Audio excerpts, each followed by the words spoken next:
여러분 안녕하십니까. 이재명 정부의 파격 인사가 또 한 번 발표됐습니다. 이 대통령이 약 20년 만에 부활한 기획예산처의 첫 장관 후보자로 국민의힘 이해훈 전 의원을 지명했습니다. 기획예산처 장관은 정부 전체 예산을 통제하는 핵심 중의 핵심 요직이라 통상 대통령의 최측근이 맡곤 했는데요. 국민의힘 계열에서 국회의원을 3번 한 보수 인사를 발탁한 겁니다. 대통령실은 출신보다 능력을 중시하는 이재명 대통령의 통합과 실용 원칙에 입각한 인사라고 밝혔습니다. 먼저 고병찬 기자가 보도합니다. 약 20년 만에 부활하는 기획예산처의 첫 장관 후보자로 국민의힘 이해훈 전 의원이 지명됐습니다. 이 후보자는 국민의힘 전신인 새누리당 등에서 3선 의원을 지냈고 지난 대선에선 이재명 대통령과 맞붙었던 김문수 후보의 대선 캠프 정책본부장을 지내는 등 대표적인 보수 성향 인사로 분류되는 인물입니다. 단연간 의정활동을 바탕으로 곧 출범하는 기획예산처가 국가 중장기 전략을 세심하게 수립하여 미래 성장 동력을 회복을 시킬 적임자로 판단됩니다. 특히 기획예산처는 지난 2008년 기획재정부로 통합되기 전까지 예산 편성권을 쥐고 대통령의 국정 철학을 구현하는 역할을 담당해온 데다 막강한 권한 탓에 김대중 정부에선 진념, 노무현 정부에선 변양균 등 역대 정권의 핵심 측근들이 수장을 맡아왔던 만큼 이번 인사는 파격으로 받아들여지고 있습니다. 장관급인 국민경제자문회의 부의장에도 한나라당 출신의 김성식 전 의원이 임명됐는데 대통령실은 보수 인사들을 경제라인 전면에 배치한 배경으로 통합과 실용을 꼽았습니다. 경제 예산 분야에 누구보다도 전문가들로 꼽히는 분들이고요. 또 실무 능력 다 갖추신 분이라는 거 여러분들 알 겁니다. 장관급인 국가과학기술자문회의 부의장에 이경수 현 이네이블 퓨전 의장이 임명됐고 농림축산식품부 차관에는 김종구 식량정책실장, 국토교통부 제2차관에는 홍지선 경기도 남양주시 부시장이 낙점을 받았습니다. 무보수 명예직인 정무특보와 정책특보에는 더불어민주당 조정식 의원과 이한주 전 국정기획위원회 위원장이 각각 위촉됐습니다. 이런 가운데 최근까지 국민의힘 서울 중성동을 당협위원장으로 활동하며 윤석열 전 대통령 탄핵반대 집회에도 참석하는 등 강경보수 인사로 분류되는 이해훈 후보자의 깜짝 지명에 국민의힘은 이 후보자를 제명하는 등 강하게 반발하고 있습니다. 이 후보자는 입장문을 내고 경제와 민생 해결은 정파와 이념을 떠나 누구든 협력해야 한다며 이재명 정부의 국정 목표를 수행하는 데 최선을 다하겠다고 밝혔습니다.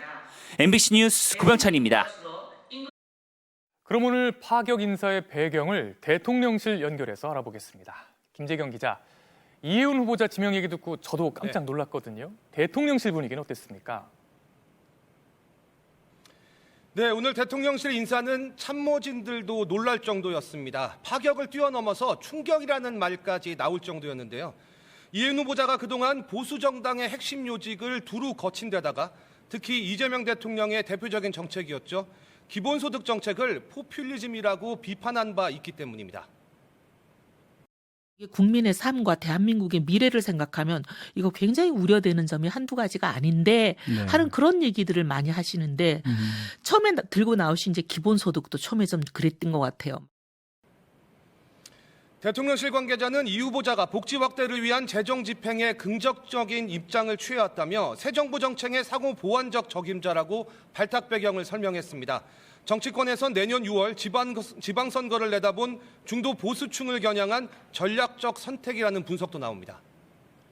이해훈 후보자가 소속돼 있던 국민의힘도 많이 놀란 것 같은데요. 반응이 상당히 거칠던데요.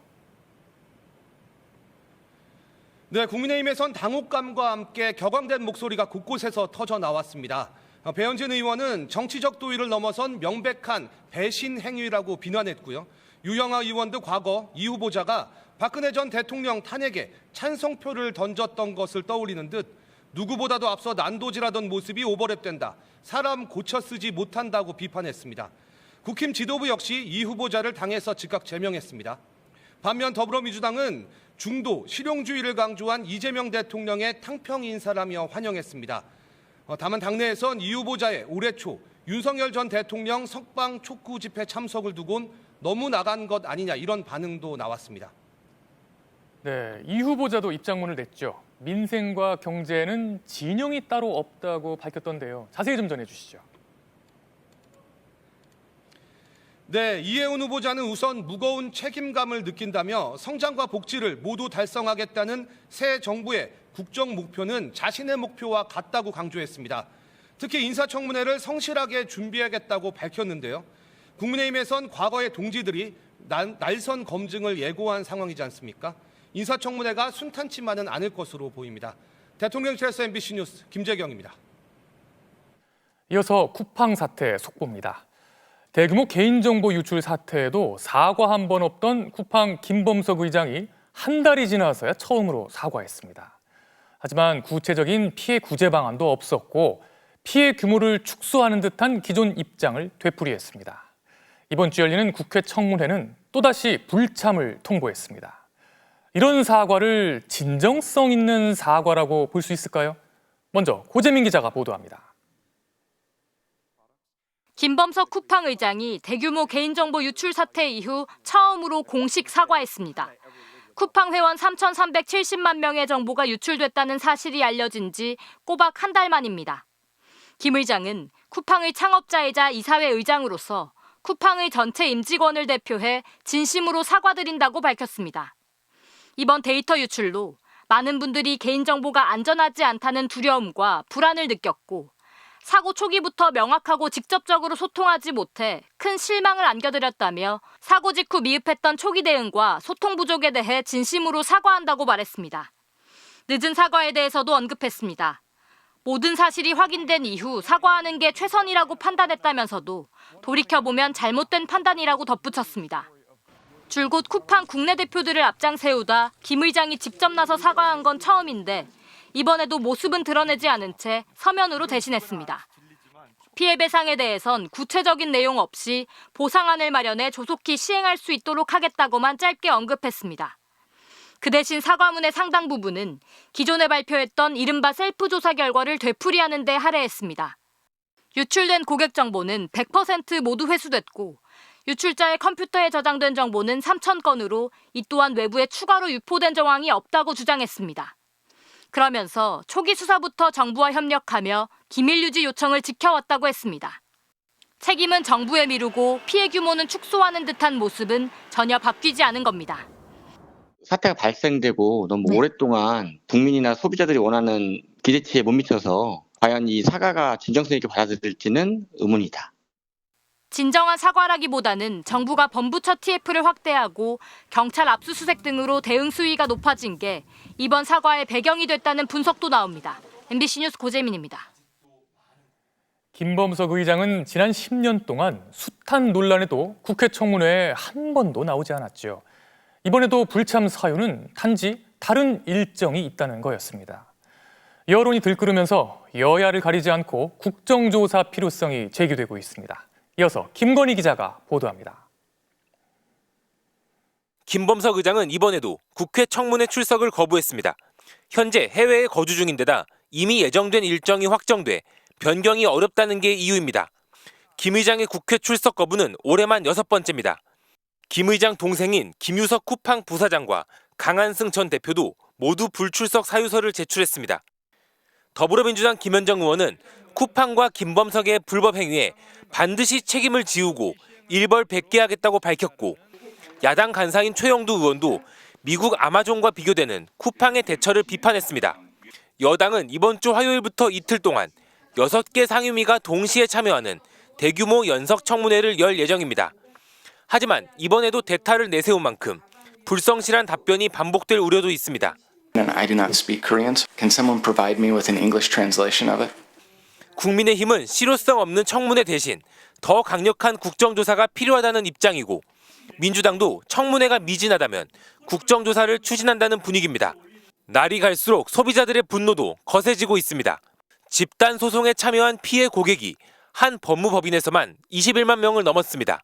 쿠팡, 특히 범킴의 비상식적인 대응이 있을 때마다 소송 참여가 늘어나는 걸로 봐서는 정말 분노가 하늘을 찌르고 있구나라는 느낌을 갖게 됩니다. 쿠팡 회원 탈퇴도 잇따르고 있는 가운데 정부도 대대적인 세무조사와 영업 정지까지 검토하며 쿠팡을 전방위로 압박하고 있습니다. MBC 뉴스 김건희입니다. 지난 한 달 쿠팡이 보인 행보는 상당히 의아했습니다. 정보 유출 사고가 나면 발빠르게 책임을 다하고 여론을 수습하는 다른 대기업들과 달리 쿠팡은 오히려 한국 정부와 맞서고 한국 국회를 무시하는 듯한 태도를 보였죠. 하지만 미국에선 막대한 자금을 로비에 쏟아부은 사실이 드러났는데요. 그게 먹힌 건지 미국 각계에서 쿠팡 건드리지 말라는 발언이 이어지고 있습니다. 변윤재 기자가 보도합니다. 쿠팡의 입장은 한마디로 억울하다였습니다.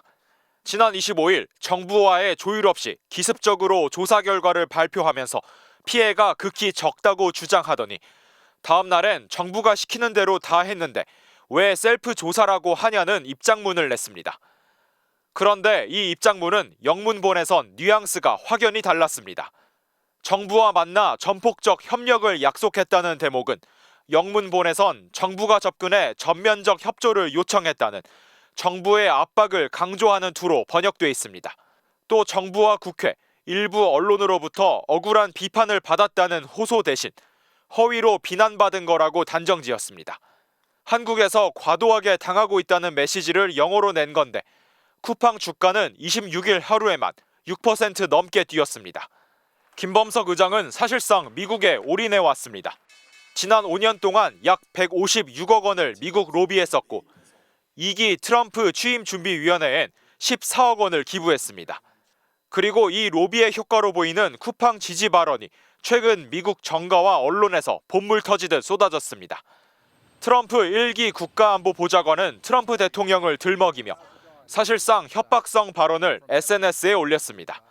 트럼프 대통령이 한국과의 무역 관계를 위해 얼마나 애썼는데 미국 기업을 표적 삼아 트럼프의 노력을 훼손하면 되겠냐는 겁니다. 또 한 공화당 의원도 쿠팡에 대한 조직적 공격이 진행 중이라며 한국 정부가 미국 기업들을 차별하고 있다고 주장했습니다. CNBC, 폴리티코 등 유력 언론사들도 최근 번갈아가며 쿠팡에 유리한 보도를 실는 등 우리와는 전혀 다른 기류를 만들고 있습니다. 이 때문에 김범석 의장의 오늘 기습 사과는 미국을 통한 압박만으론 해결이 안 되겠다는 판단인 동시에 일단 사과해놓고 또 다른 수단을 동원하려는 연막작전일지 모른다는 의심을 받고 있습니다. MBC 뉴스 변윤재입니다. 역대 어느 영부인과도 견줄 수 없는 수많은 의혹과 논란을 일으킨 김건희 씨에 대한 특검 수사가 오늘 마무리됐습니다. 특검을 통해 주가 조작과 인사청탁, 통일교와의 유착, 금품수수 등 김 씨의 여러 범죄 정황이 드러났지만 아직도 밝혀야 할 의혹이 많습니다. 김지성 기자가 보도합니다. 지난 7월 닻을 올린 김건희 국정농단 특검. 여러 의문에 대해 제대로 된 답을 드릴 수 있도록 최선을 다하겠습니다. 특검 출범 35일 만에 김건희 씨가 공개 소환됐습니다.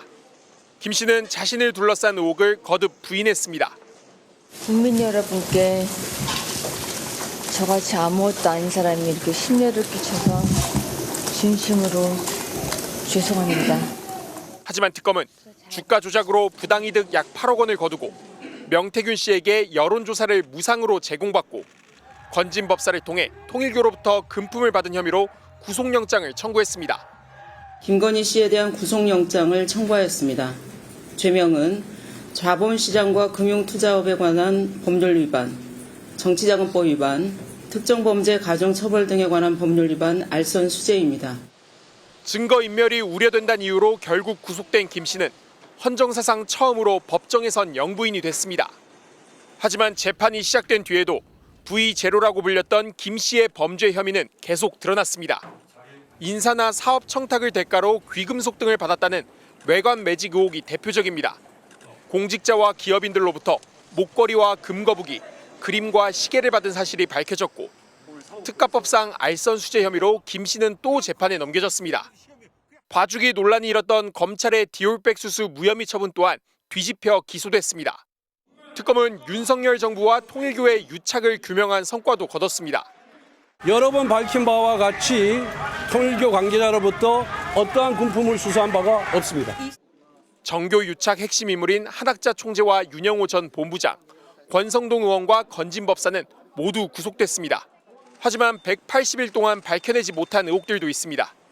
삼부토건 주가 조작과 양평고속도로 종점 변경, 집사 게이트 등은 김 씨와의 연관성을 끝내 확인하지 못했습니다. 윤석열 전 대통령이 김 씨의 뇌관 매직에 관여했는지도 규명하지 못해서 윤 전 대통령 부부의 뇌물 혐의 사건도 결론 내리지 못했습니다.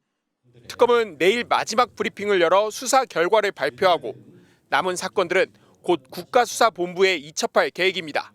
MBC 뉴스 김지성입니다. 프로포폴 같은 의료용 마약을 불법 처방해온 의사들이 잇따라 붙잡혔습니다. 한 의사는 프로포폴을 맞아 정신을 잃은 환자를 성폭행했고 또 다른 의사는 천여 차례나 불법 처방했는데 그중 마약에 중독된 환자 7명이 우울증에 시달리다 결국 스스로 목숨을 끊었습니다. 이승지 기자입니다. 진료실에서 나온 한 성형외과 의사가 남성으로부터 무언가를 건네받더니 익숙한 듯 남성의 어깨를 두드립니다. 프로포폴 불법 투약 대가로 받은 현금 뭉칩니다. 의사를 찾아온 또 다른 여성. 이번에는 보자기 안에서 명품 가방을 꺼내 의사에게 건네주자 곧바로 여성을 진료실로 데려갑니다. 모두 프로포폴 불법 투약이 이루어지는 현장입니다. 이 의사는 중독자 10명에게 5억 원을 받고 프로포폴을 불법 투약해줬는데 심지어 투약 중 정신을 잃은 여성을 성폭행하기도 했습니다. 혼자 천여 건 가까운 프로포폴을 불법 처방한 의사도 적발됐습니다. 의사는 중독자 62명에게 불법 투약한 대가로 8억 원을 챙겼지만 이 병원에서 프로포폴을 투약한 중독자 7명은 젊은 나이에 대부분 우울증이 깊어져 스스로 생을 마감하기까지 했습니다.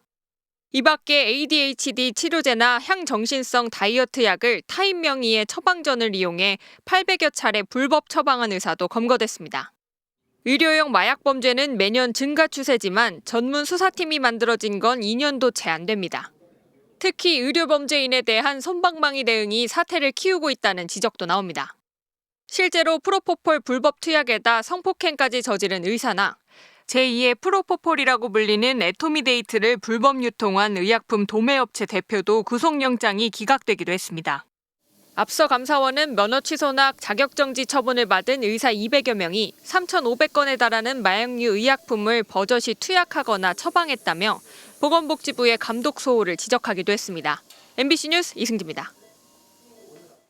이재명 대통령이 내일 청와대로 첫 출근을 하면서 이제 용산 대통령실 시대는 막을 내리게 됐습니다.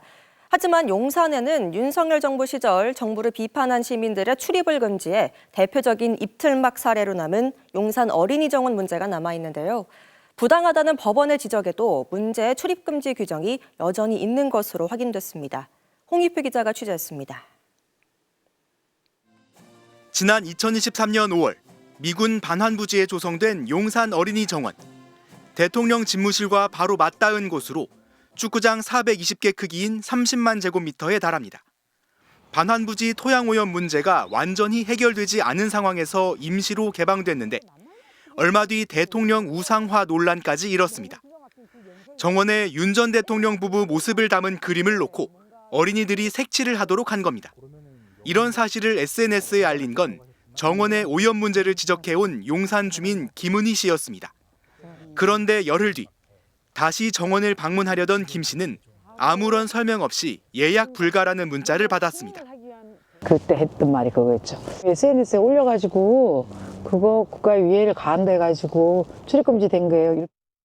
김 씨처럼 정원 출입이 거부된 건 용산 주민 4명, 학생 18명 등 확인된 사람만 20명이 넘습니다. 대부분 어린이 정원 개방을 비판해온 사람들입니다. 구체적인 이유나 이런 것들을 얘기를 한 적 없었습니다. 정부 입맛에 맞지 않으면 안 들여보내주고 이런 거였잖아요.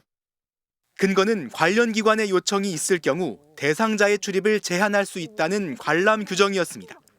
2년 가까운 소송 끝에 법원은 입장 제한 규정 자체가 경호처 요청 등에 따라 별다른 근거도 없이 급하게 마련된 것으로 보인다며 지난 8월 출입 금지를 무효로 판단했습니다. 하지만 법원의 지적에도 불구하고 문제의 조항은 아직도 관람 규정에 그대로 남아 있습니다. 정권의 어떤 목적을 위하여 국민들을 그렇게 입틀막하고 이러는 거 용납할 수 없다고 생각합니다. 그런 일이 다시는 발생하지 않을 거라고 저도 믿고. 이에 대해 국토교통부와 LH는 대통령 집무실 이전 등 여러 여건 변화를 감안해 제도 개선을 검토 중이라는 원론적인 입장만 밝혔습니다. MBC 뉴스 송희표입니다. 급하게 차가 필요할 때 빌려 타는 차량 공유 서비스 업체들은 사고가 나도 자기 부담금이 0원이라거나 완전 보장이 된다고 광고하는데요. 실제로는 수리비 폭탄을 맞는 경우가 많아 주의가 필요합니다. 이경미 기자입니다. 서울에 사는 20대 이은채 씨는 지난달 공유 차량으로 1박 2일간 소나타를 빌렸다가 사고가 났습니다. 사고가 나도 고객이 최대 70만 원만 내면 되는 면책 상품에 가입했기 때문에 그나마 수리비 걱정은 안 했습니다. 하지만 실제 청구된 수리비는 1,600만 원이나 됐습니다. 70만 원을 내면 다 완전 자차가 되는 줄 알고 보장이 되는 줄 알았는데 그게 아니어서 좀 어이없었던 것 같아요. 업체에 따졌더니 이 차의 보장 한도는 최대 400만 원이라고 했습니다. 차를 빌릴 땐 전혀 안내받지 못했지만 나중에 보니 약관에 아주 작은 글씨로 숨겨져 있었습니다. 다시 찾아보니까 깨알같이 진짜 성인도 보기 어려울 정도로 그렇게 설정되어 있었어요. 또 다른 30대 여성은 차량을 빌렸다가 4시간 만에 아무 문제 없이 반납했습니다. 그런데 2주 뒤 앞 범퍼가 긁혔다며 수리비로 34만 원이 청구됐습니다. 차를 긁은 기억도 없고 심지어 자기 부담금이 없는 면책 상품이었지만 흠집을 미리 알리지 않았다는 게 이유였습니다. 그 이용 기간 안에 신고를 하지 못하면 아예 저는 그냥 100% 다 제가 부담을 해야 하는 거라고.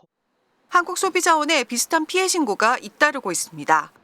최근 3년 동안 공유 차량 사고 관련 신고 133건 가운데 90%가 면책금 분쟁이었습니다.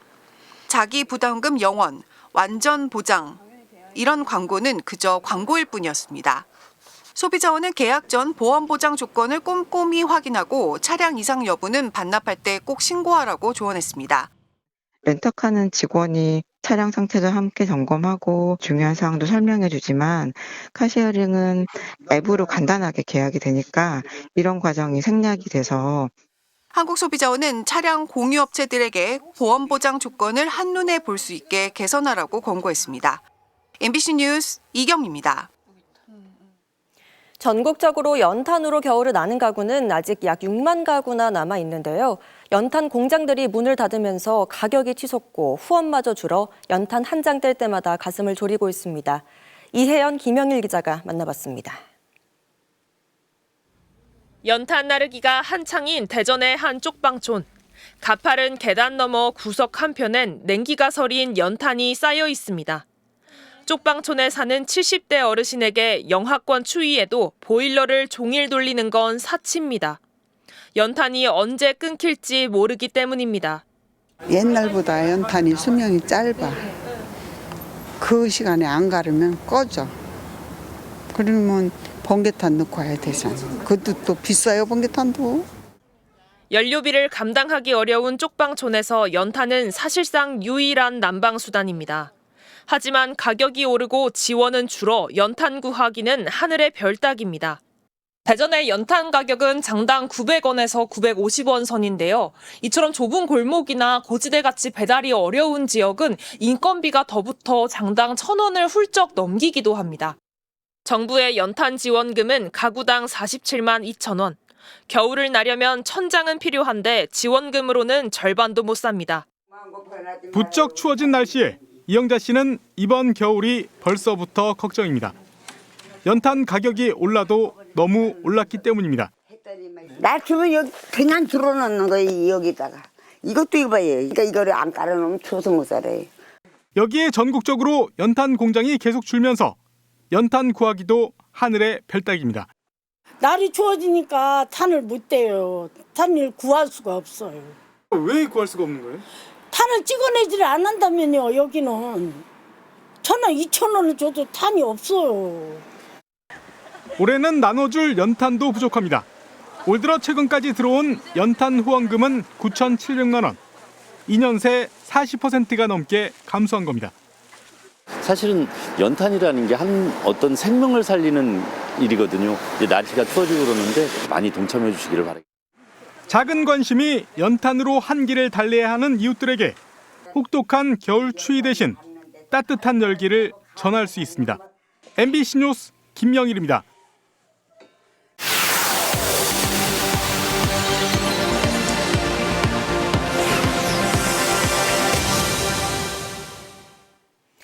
북한은 요즘 이른바 강원도 정신을 대대적으로 선전하고 있는데요. 도대체 강원도 정신은 무엇이고 왜 이 정신을 강조하는지 김필국 논설위원이 살펴봤습니다. 최근 북한 조선중앙TV가 제작해 방영하는 특집물입니다. 새로운 시대정신 강원도 정신의 불길이 온 나라에 다 번지게 하자. 저마다 강원도 정신을 따르겠다는 결의도 다집니다. 강원도 사람들처럼 단결점을 대하고 있는가 계속 돌이켜보고 있습니다. 강원도 정신은 2016년 12월 김정은 위원장의 원산 군민발전소 시찰을 계기로 만들어진 말로 중앙정부의 지원 없이 주민들 힘으로 발전소를 건설한 걸 평가해 이름 붙였습니다. 이후 이천, 세포 등 6개의 발전소를 추가 건설하며 자력갱생으로 난관을 극복한다는 본보기로서 김정은 시대 하나의 시대어가 됐습니다. 노동신문의 간판 논설위원 동태관은 얼마 전 정론을 통해 다시 이 슬로건을 꺼내며 모두 강원도 정신으로 살자고 역설했습니다. 정론이 노동당의 의지를 반영하는 데다 동태관은 체제 선전의 핵심 역할을 해왔던 인물인 만큼 북한의 향후 정책 방향을 가늠할 수 있습니다. 강원도에서 자체 힘으로 수력 발전소를 건설한 것처럼 각 지방도 꼭 필요한 생산 시설들을 자체로 건설하라는 중앙당국의 메시지다, 이렇게 설명할 수가 있죠. 1990년대 고난의 행군 시기 강계 정신이 군민 결속을 통한 생존의 방점이 찍힌 반면 강원도 정신은 난관 속에서도 자체적 힘으로 발전시킨다는 데 초점을 맞췄다는 분석도 있습니다. 제재가 계속되고 여건이 좋지 않아도 각 지방 스스로 발전을 이루라는 겁니다. 자기가 살아나갈 길은 자신이 개척해야 한다는 입장이 바로 강원도 정신의 핵입니다. 9차 당대회를 앞둔 북한 당국은 각급 조직을 통해 새삼 강원도 정신을 고양하며 사상 무장을 독려하고 있습니다. 여러 가지 전략적 노선 이것들을 주민들에게 각성시키고 여러 경제 상황도 나쁘고 여러 가지 불만이 있을 수 있으나 9차 당대회 기조에 맞게 힘차게 나아가자. 이런 일종의 선전적인 의미가 상당히 강하지 않을까나. 북한이 다시 이 슬로건을 꺼내들면서 자력갱생을 명목으로 하는 주민 동원이 한층 강화될 거란 관측도 나옵니다. MBC 뉴스 김필국입니다.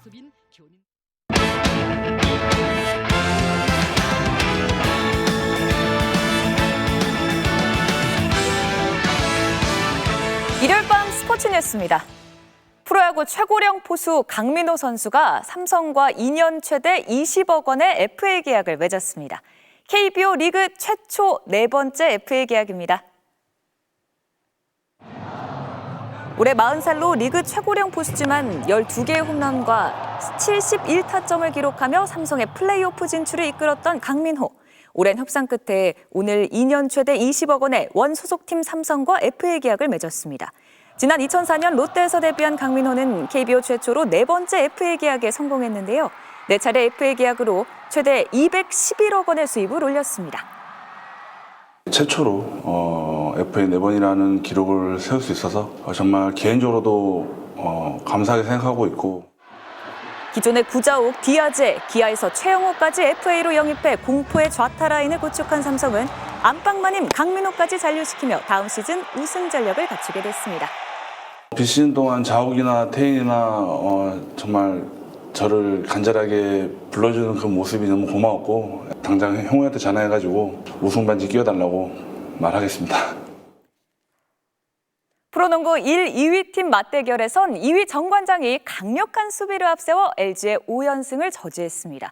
박지훈 선수가 20득점에 5개 어시스트로 맹활약했습니다. 김태현 기자가 전해드립니다.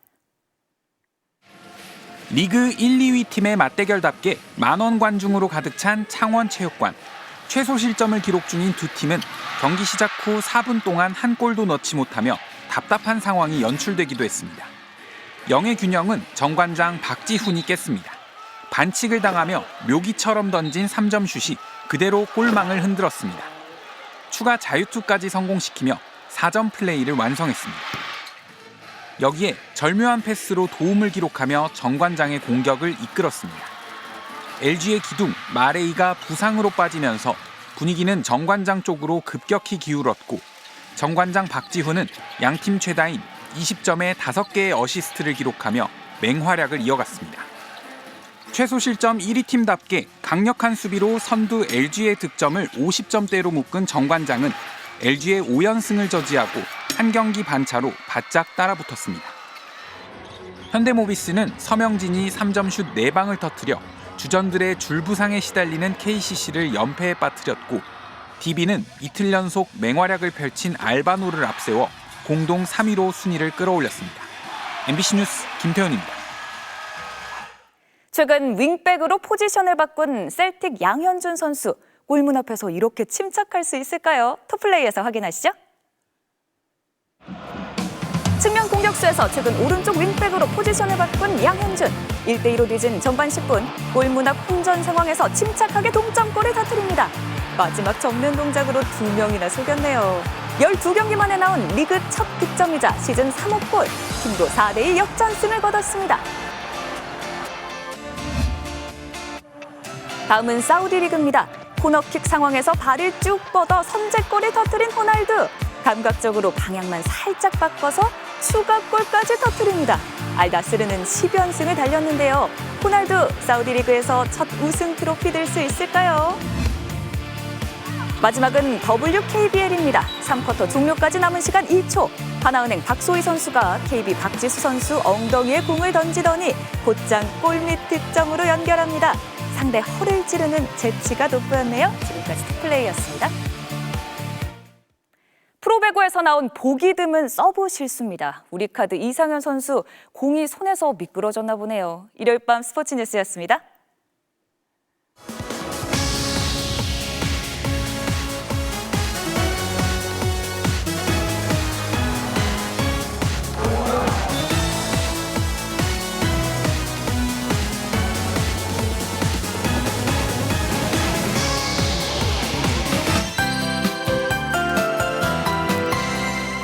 추위가 풀리면서 활동하기 한결 나았는데요. 중부와 호남 지방에서는 산발적으로 비나 눈이 내리고 있습니다. 내일 오후까지 중부와 전북 지방을 중심으로 5mm 안팎의 비가 조금 더 내리겠습니다. 강원도 북부 내륙 지방에서는 눈발이 강해지면서 대설특보가 내려지고 있습니다. 앞으로 강원 산지에는 3에서 8, 강원 북부 내륙에서는 2에서 7cm가량 눈이 오는 곳이 있겠습니다. 내일은 스모그가 들어오겠습니다. 오전에 중서부 지방부터 공기가 탁해지겠고요. 먼지가 남동진하면서 내일 오후부터 밤 사이에는 남부 지방에서도 미세먼지가 짙어지겠습니다. 주 중반부터는 다시 강추위가 기승을 부리겠는데요. 올해 마지막 날에는 서울의 아침 기온이 영하 7도, 새해 첫날에는 영하 10도까지 뚝 떨어지겠습니다. 내일은 오후까지 전국 곳곳에서 비나 눈이 조금 내리겠고요. 동해안 지방은 메마른 날씨가 이어지겠습니다. 내일 아침 기온은 서울이 3도, 대전 2도, 대구 0도로 출발하겠습니다. 한낮 기온은 서울이 8도, 광주 12도, 부산 14도까지 오르겠습니다. 모레부터 당분간은 대체로 맑은 날씨가 이어질 전망입니다. 날씨였습니다. 올해 주말에도 크고 걱정스러운 뉴스가 많아서 온 국민이 마음 놓고 쉴 수 없는 날이 이어졌죠. 유례없는 혼돈과 갈등 속에서 MBC 뉴스가 가장 많이 보는 뉴스, 가장 신뢰하는 뉴스가 될 수 있었던 건 언제나 진실과 정의의 나침반이 돼주신 시청자 여러분이 계셨기 때문입니다. MBC 시청자 여러분 존경합니다. 올 한 해도 고생 많으셨습니다. 2025년 마지막 주말 뉴스데스크를 마칩니다. 저희는 새해 첫 주말에 다시 인사드리겠습니다. 여러분 고맙습니다.